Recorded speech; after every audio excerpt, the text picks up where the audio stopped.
బాధితుల కాలనీల తరఫున ఈరోజు ఇక్కడ ఈ రాస్తా రోకో ధర్నా చేయడం జరుగుతుంది.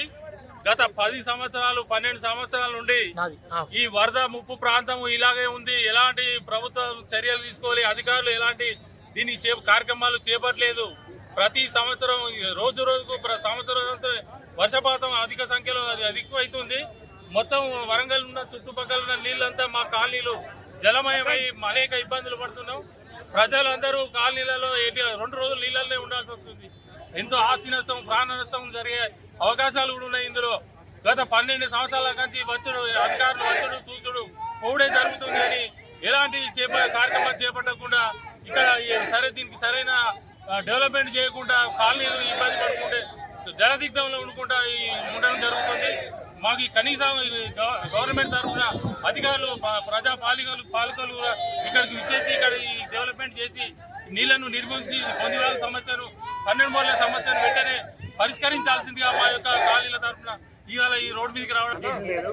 మాకు కూడా మేము హెల్ప్ కూడా ఆశిస్తలేము సార్. మాకు కావాల్సింది సమస్య పరిష్కారం మాత్రమే. మేమందరం సొంతంగా మాత్రమే వచ్చిన వాలంటీర్గా వచ్చిన ఏ పొలిటీషియన్ ఒత్తిడి కానీ ఏ పొలిటికల్ పార్టీ సెటర్ కానీ లేదు. ఇలా మేమందరం వాలంటీర్గా వచ్చిన వాళ్ళమే. మేయర్ గారు వచ్చారు కానీ పోతన నగర్ విజిట్ చేశారు, వాళ్ళు లోపలికి రాలేదు. సరే, వాళ్ళకు కూడా చాలా ప్రాబ్లమ్స్ ఉండొచ్చు, దానికి మేము కూడా కామెంట్ చేయట్లేదు.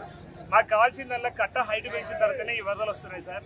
కట్టకు గేట్లు పెట్టాలి ఒకటి, తర్వాత రిటైనింగ్ వాళ్ళు 2 వైపులా బుందివాపు రిటైనింగ్ వాళ్ళు కట్టాలి. ఎప్పటి నుంచి అడుగుతాను మేము, దాని డబ్బులు శాంక్షన్ ఉన్నాయి. మరి ఎవరి నిర్లక్ష్యం వల్ల మరి అది వర్క్ జరగడం మాకు తెలియదు సార్. సంజీవ్ నా పేరు, నేను అండర్ సైనర్ కన్నా ఉంటా సార్. గవర్నమెంట్ తరపున మీ అందరికీ నోటీసులు FTL లో కట్టారని చెప్పి నోటీసులు ఇచ్చారు, అయినా మీరు అక్కడ ఉంటున్నారని చెప్పి వాళ్ళు అంటున్నారు సార్. యాక్చువల్లీ FTL రాశారు, ఇదంతా ప్రైవేట్ ల్యాండ్ ప్లాటింగ్ కొట్టిన తర్వాత లేఅవుట్లు కూడా ఉన్నాయి సార్. ఇలా మా ప్రతి ఇంటికి పర్మిషన్ ఉంది, ప్రతి ఒక్కరు ట్యాక్సెస్ పే చేస్తాను. పర్చేజ్ ల్యాండ్ సార్, నేను కొనుక్కున్నాం ల్యాండ్. ఇది మేము ఎక్కడ కబ్జా చేసింది లేదు, మాకు సంబంధం కూడా లేదు సార్. అది కబ్జాదారులు ఉంటే మీరు శిక్షించుకోవాలి, మాకు అవసరం లేదు. మా పర్మిషన్ ఉన్నాయి, మేము ఎవ్రీథింగ్ పర్ఫెక్ట్ ఉన్నాం. మాది పట్టేదారు ల్యాండ్, అది పట్టేదారు ల్యాండ్ ప్లాటింగ్ కొడితే మేము కొనుక్కున్నాం. దాన్నే మేము ఇప్పుడు మేము అనుభవించాలనుకుంటామే తప్ప మాకు వేరే ఉద్దేశం లేదు, మాకు వేరే అవసరం లేదు. కబ్జాదారులు ఉంటే వాళ్ళు శిక్షించుకోవాలి సార్. మేము వేరే దానికి మేము సపోర్ట్ చేస్తాం అవసరమైతే.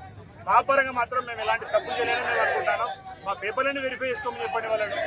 డాక్యుమెంట్లు ఒక్కొక్కరికి లింక్ డాక్యుమెంట్ 4 లింక్ డాక్యుమెంట్లు ఉన్నాయి, పర్మిషన్ ఉన్నది, హౌస్ ట్యాక్స్ కడుతున్నాం, ట్యాక్స్ కడుతున్నాం, ఈవెన్ చెత్త కూడా ట్యాక్స్ కడతాను సార్. ఇంకా అంతకన్నా మేము ఏం చేయాలి చెప్పండి. ప్రతిదీ మా దగ్గర పర్ఫెక్ట్ మేము కూడా మమ్మల్ని ఇబ్బంది పడడం న్యాయం కాదు. మేము అందరం కష్టపడి కూడుకున్నాం సార్.